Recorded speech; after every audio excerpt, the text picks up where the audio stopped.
Good day all, Unas Vita here. This is a response to the Atheist Challenge.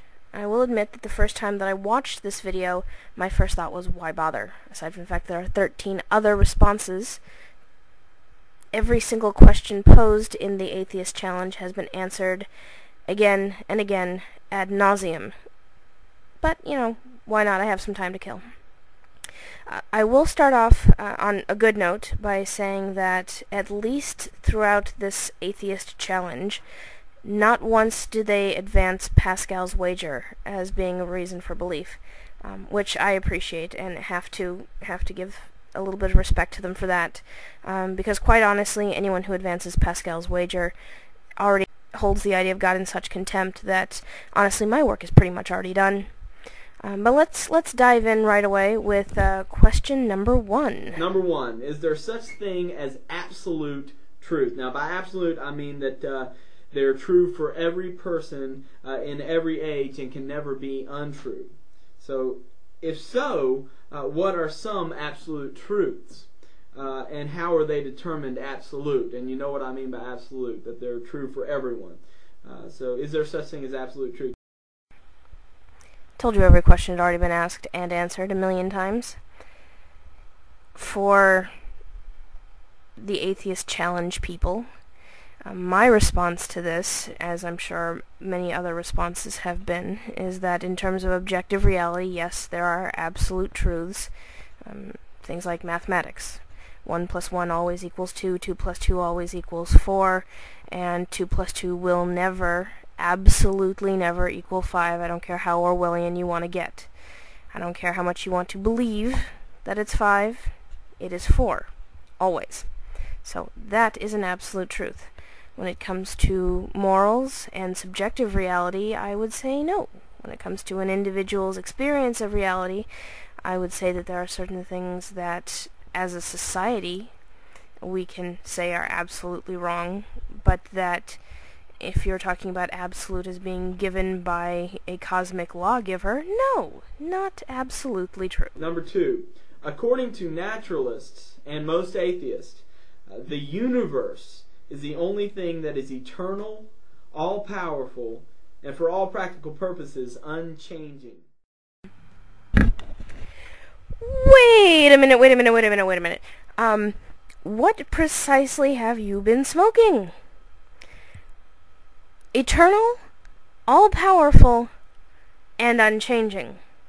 First of all, I believe that we have actually measured the age of the universe, well, subject to revision, I think it's something like 13.7 billion years. Okay, so that's far from eternal, in its present form. Next, all-powerful.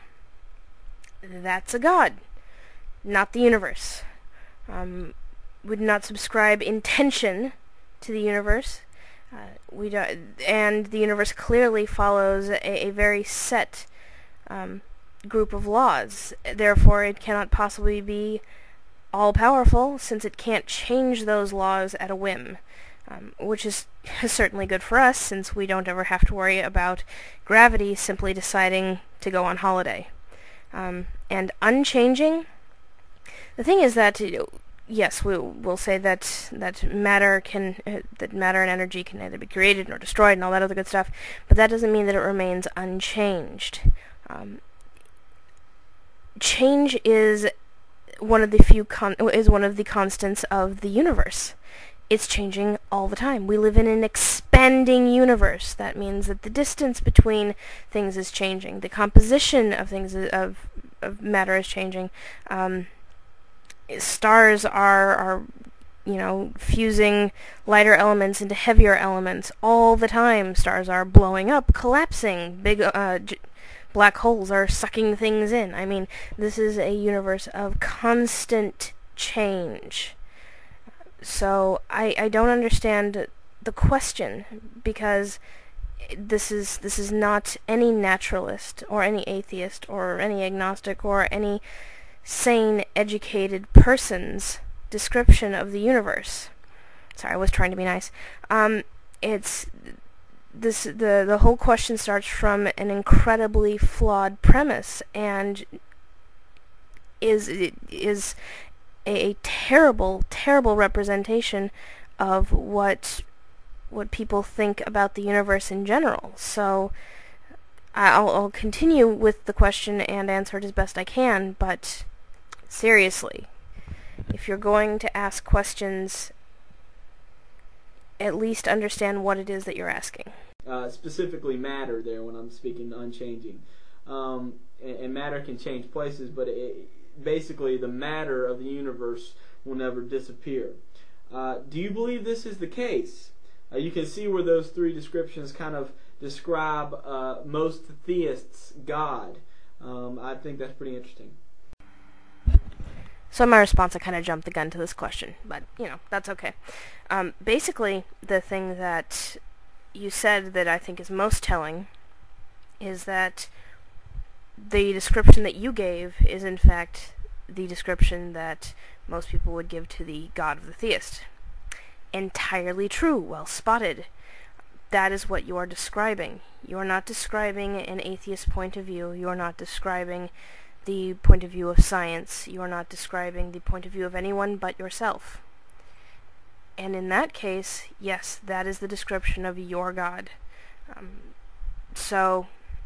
But it is not in any way a reflection on the atheist perspective or the look at the universe that anybody holds, other than, people who share your particular view of it. So, there's your question answered. Number 3, according to Ron Carlson in one of his books, he states that it is philosophically impossible to be an atheist.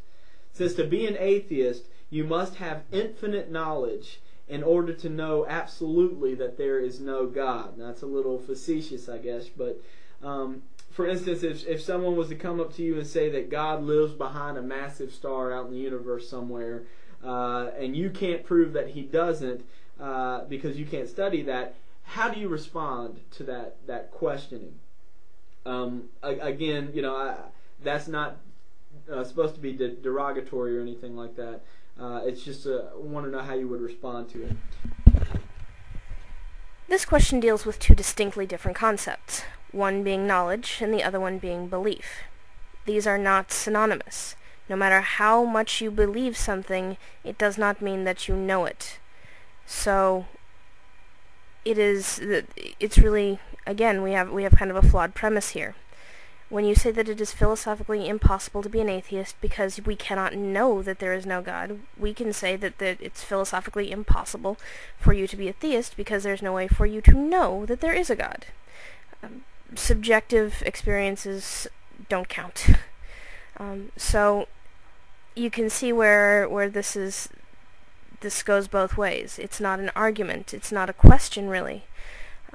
The evidence that I have seen, the evidence that has been presented to me in my lifetime, in no way supports the existence of a God, nor does it support the myriad of other supernatural beings and concepts that have been presented throughout the centuries. It seems unnecessary. It seems superfluous. So I don't believe it. And I don't know that there is no God, but I certainly don't believe that there is one, finding that existence entirely unnecessary to account for the world around me.